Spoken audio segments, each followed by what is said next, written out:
52 અઠવાડિયા અને 52 આદતો જે બદલશે તમારું જીવન. દર અઠવાડિયે હેપીએસ્ટ હેલ્થ પર અમે એક આદત વિશે વાત કરીશું.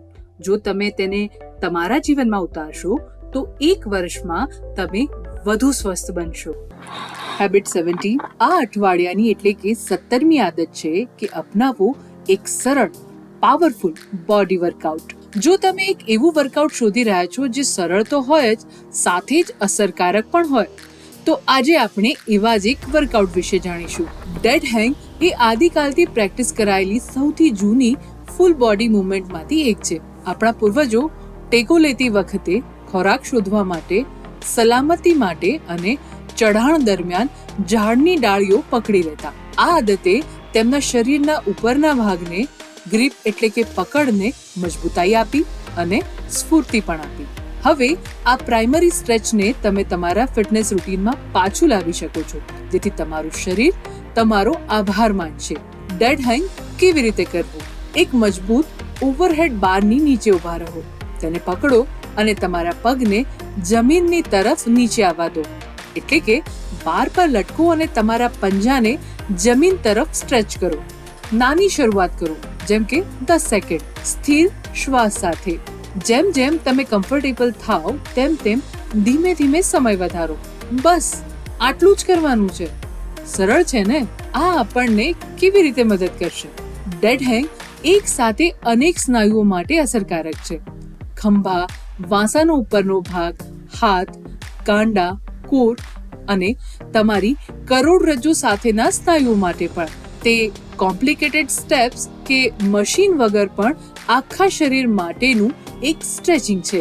તેના અન્ય કેટલાક ફાયદાઓ પણ છે. સૌથી પહેલું છે સ્ટ્રોંગર ગ્રીપ. એક મજબૂત ગ્રીપ વગર ડેડ હેંગ શક્ય જ નથી. જ્યારે તમે તમારા આખા શરીરનું વજન મેનેજ કરી શકો છો, ત્યારે તમે તમારા હાથ અને કાંડાના નાના સ્નાયુઓ અને કરોડરજ્જુને મજબૂત બનાવો છો. ગ્રીપની સ્ટ્રેન્થ ફક્ત જીમ સાથે જોડાયેલી નથી, તે વધુ સારી ફંક્શનલ ફિટનેસ અને લાંબા ગાળાના હૃદયના સ્વાસ્થ્ય સાથે પણ જોડાયેલું છે. જો તમે સરળતાથી બરણી ખોલી શકો છો, પગથિયા ચડી શકો છો, વજન ઉપાડી શકો છો, તો તમારી ગ્રીપ મજબૂત છે. બીજું છે શરીરના ઉપરના ભાગનું એક શ્રેષ્ઠ સ્ટ્રેચ. લટકવાથી કરોડરજ્જુ સીધી થાય છે અને શરીરના ઉપરના ભાગમાં સ્નાયુઓ સ્ટ્રેચ થાય છે. તે ખંભાના બ્લેડ્સ અને પીઠના સ્નાયુઓને પણ જોડે છે, જે કેટલાક લોકો માટે લોઅર બેકની તકલીફને ઘટાડી શકે છે. તમારી અપર બેકને એક ડીપ અને સરળતાથી સ્ટ્રેચ કરવાની આ સૌથી સરળ રીતમાંથી એક છે. ત્રીજો લાભ છે તમારું પોસ્ચર સારું થશે. ડેડ હેંગ્સ કુદરતી રીતે કરોડરજ્જુને ડીકમ્પ્રેસ કરે છે. આ સોફ્ટ ટિશ્યુ અને નર્વ્સ પર દબાણ ઘટાડે છે, જે તમને બેસતી વખતે અથવા ઊભા થતી વખતે હેલ્ધી પોસ્ચર જાળવવામાં મદદ કરે છે. ચોથો લાભ છે શ્વાસ લેવાની ક્રિયા સુધરશે. જેમ જેમ તમે લટકો છો તેમ તેમ પાંસળીઓ ખુલે છે, તમારા ખભા વિસ્તરે છે અને ફેફસાની ક્ષમતા સુધરે છે.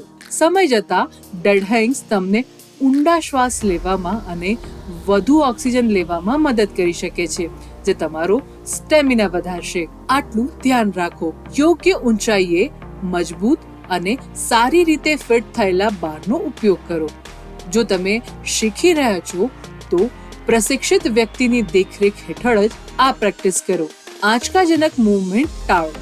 તમારી ગ્રીપ પર વધુ પડતો ભાર ન આપો અને જો તમને અસ્વસ્થતા અનુભવાય તો તરત રોકાઈ જાઓ. કેટલીક વાર સૌથી પાવરફુલ વર્કઆઉટ ખૂબ જ બેસિક હોય છે.